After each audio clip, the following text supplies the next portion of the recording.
Hello, my name is Sean Evans, and my presentation is on the case study Taxes and the Cannabis Business.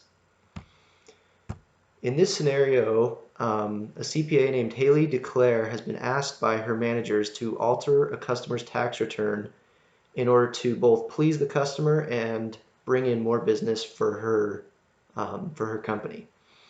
Haley knows that this would be wrong and unethical and that she probably shouldn't do this, but her managers are pushing her to do this.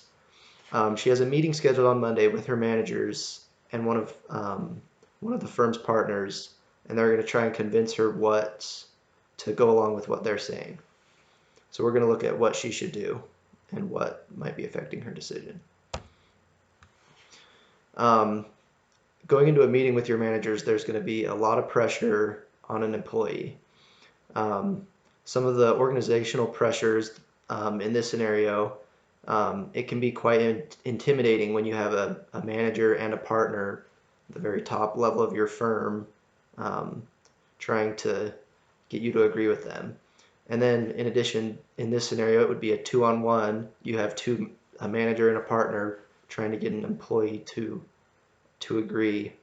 There can be a lot of pressure on Haley to figure out what she should do. There's also social pressures to consider.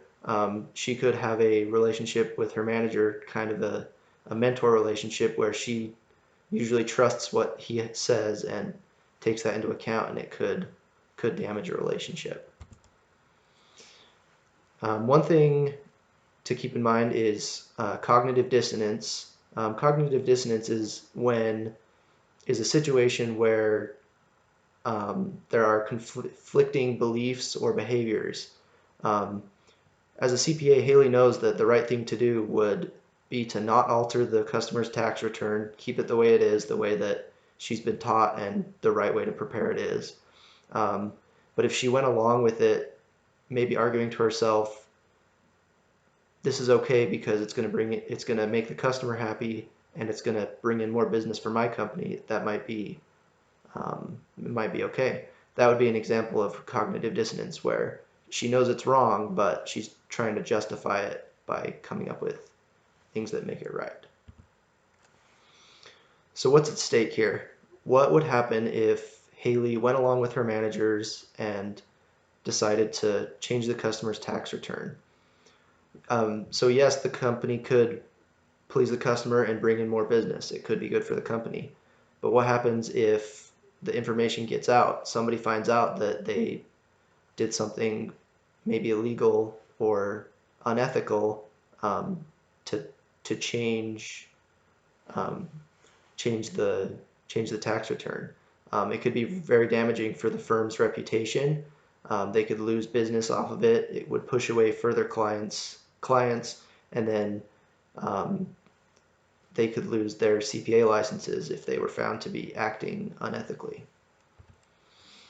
So what should Haley do? She should go into that meeting with all the reasons why this is the wrong decision to make, changing the customer's tax return, that is. If they do so, the company's reputation is at stake. It could mean a whole bunch of different things, loss of business, all kinds of things that we mentioned. The company and its employees, that includes Haley, that includes the partners and the managers, they have an obligation to act ethically and make sure that they're doing their very best work to make sure that customers' tax returns are correct. They might lose a client, but by acting ethically, they know that their character is intact and they won't be facing any negative repercussions on that end. What happens if Haley goes in and her managers say, you got to do it? There's no other choice. In that case, she should walk out, quit, say, I know as a CPA this isn't what I'm supposed to do, this is not ethical. She should quit and maybe bring it up to people as necessary. But there you go. Thanks for watching.